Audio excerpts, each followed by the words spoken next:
Пьяный дядя пытался засунуть племянника в печь. Инцидент произошел в марте этого года в поселке Соскыла Ханабарского района.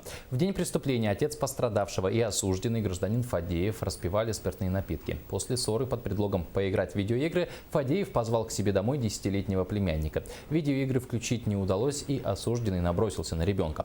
Пострадавшему удалось вырваться случайно, когда Фадеев отвлекся после попытки запихать ребенка в печь. Сестра мальчика подала заявление в полицию, виновный был задержан и привлечен к ответственности.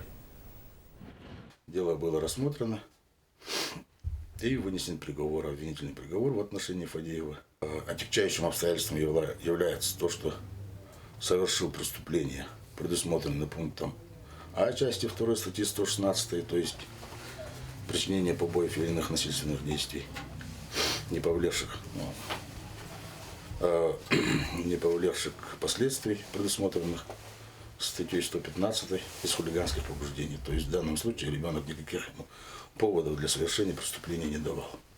Было назначено наказание в виде реального отбывания наказания в исправительной колонии строгого режима. Сроком 1 год, 3 месяца отбывания.